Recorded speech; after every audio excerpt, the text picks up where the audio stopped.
Hey everyone, this is Nisha, and welcome to the second podcast episode for Loving Doha. And Sada, and we are back to have another great podcast for you all. As you guys already know, we'll be bringing you the latest from Doha, and I'm super excited for today's podcast. Great, so how's your week been, and did you do anything special over the weekend? It's been very, very busy, but this weekend I just chose to relax, kind of repair myself from the week prior. But what about you? What did you do?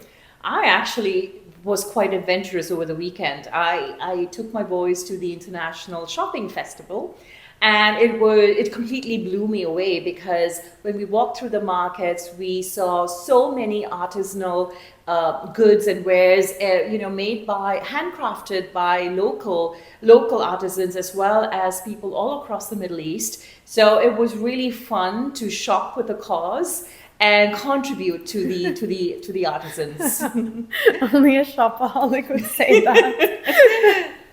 And I was thinking as I've been spending more and more time in Doha, what's the most frequently asked question when you live in Doha? What is that question? It's where are you from? And do you know what is the most frequently asked follow-up question after that? What is it? How long have you been here? Very typical. And the thing that, made me start thinking is that although expats come to this country thinking that they will just stay here for a couple of years, but the truth is Qatar has this special je ne sais quoi quality that pulls people in, be it the culture, be it the authentic friendships and the diverse friendships that you make in this city, but it's also the beauty of this place, the beautiful corniche, the parks that just completely blow me away. Like I honestly can't believe sometimes I'm in a desert when I look at the lush parks that Qatar has. So I really feel that people stay here longer because the lifestyle is so nice, it's chill, it just draws you in. 100%. As somebody who is a third culture kid who grew up in the GCC, I can 100% agree with this. Like, you come and you're like, yeah, I'm going to stay here for like 2 years. And then you end up staying. I stayed in the GCC for 16 years. So, I mean, once you kind of experience life here, nothing compares. Yeah. So, and it goes beyond that, right? I mean, the kind of support and solidarity that Qatar, the state of Qatar, has shown for countries such as Palestine as well as Lebanon recently. I mean, it just goes to say that actions speak louder than words. And before we get any further, we have to acknowledge that October 7th was the 1-year mark on the ongoing genocide in Gaza. And our thoughts and prayers are with everyone who's been affected. So we have some announcements and some nice stories for you guys. So first, we will be talking about the Austrian embassy in Qatar, and then the influencer who reminded people to beware before you pay. And then we have some updates about Qatar in general, and also some famous influencers dancing. And lastly, royals and influencers in Paris.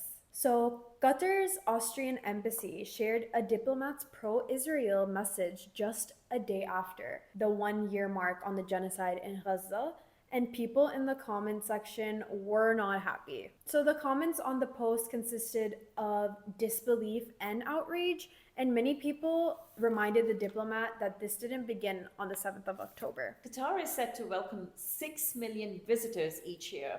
I had the privilege of attending the roadmap session that was organized by Visit Qatar, and the country has an amazing vision. The fact that they want to pivot from just being a transit nation to actually welcoming 6 million visitors annually, it is right in par with the 2030 vision. And there are so many new developments that are happening in the country that is all set to support that the big idea. So it was really, really fun to watch that, and also to see how Qatar calendar is also pivoting from its current avatar to something more dynamic. I am personally so excited for all the upcoming events that are coming to Doha. It's really exciting, and it's something to look forward to.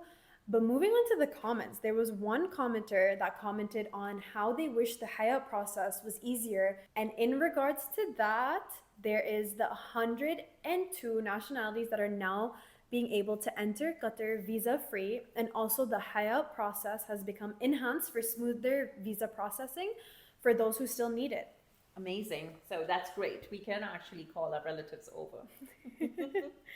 On to the Qatari TikToker who reminds people to beware before you pay. So here's a little bit of a backstory. You can always find out more if you check out our Instagram at Love in Doha. So she said in her video, always, always, always check the numbers before you pay for anything on a credit card machine, because she says no matter where you go, you could get scammed. And that's something nobody wants to fall for. So her personal story was that she went to a perfume shop and the perfume she was buying was 350 Qatari Riyal. She goes and she finds a charge of 400 Qatari Riyal, and she was so angry. She went back. She got her money back, obviously, in cash. Yeah.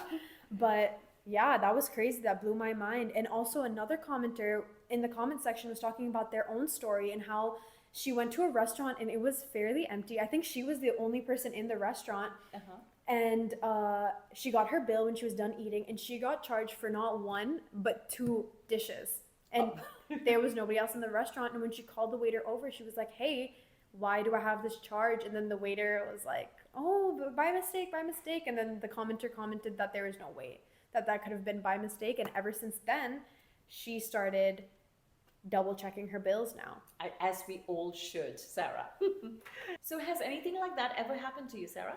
Actually, crazy enough, when I was in university, I was so excited to eat my meal. And you know, when you're in a university setting, when you're in the GCC in general, you kind of just don't look at the price. You That's just true. kind of pay for it. You tap. Yeah. So I got my meal and whatever, and then I tap my card without looking at it, and then I get a charge 2 minutes later, and it's like 240 like reals that were charged on my account. And I was like, oh my god. So I went back, and the guy was completely apologetic. He knew he made a mistake. He gave me cash immediately.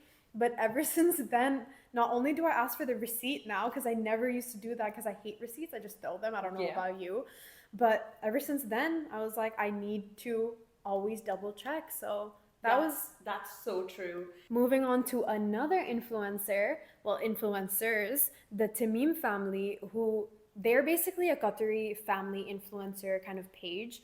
They recently posted a video with Noel, or as you guys may know him as Noel Goes Crazy. Nisha, do you know him? No, I actually do not.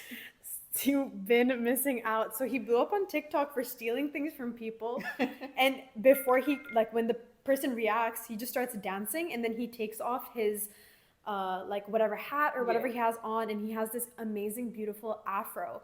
So the person next to them just starts laughing and they start dancing with him. So he went viral for that. So this was such a nice thing to see, because he's been traveling all over and he's been visiting a lot of like Arab nations actually, and he's been going completely viral, and love that for him. Love that for us. We have some great content from him, and yeah. And hey, let's talk about the Qatar Prix at l'Arc de Triomphe in Paris, the most prestigious race and perhaps even the most largest one. Yep, and it has the world's biggest audience. His Royal Highness Sheikh Abdullah bin Khalifa Al Thani and Sheikh Joanne attended the event, and he got to see all the different activities that took place, and he kind of was briefed about the whole thing. But guess who stole the show? I don't, but tell me more. None other than the Kuwaiti fashion guru Noha Nabil. Noha Nabil? Yeah, so she's so famous, and the way that she was dressed, this generation kind of says it was so Bridgerton coded. Yeah. My favorite Netflix show. I love that show, and the vibes of the entire place were so old money. Like, it was just so pretty to look at as somebody who's not really into horses. But I am definitely into outfits. So the outfits and the race were, I guess, perfect. Amazing. And this seems to be the end of our podcast this week. So stay tuned for more exciting things coming up. And tell us what you like. Tell us what you love. Tell us what's inspiring you. Stay tuned. Keep the conversation going on our social pages. And until next week, see you soon. With love from Doha. Bye-bye.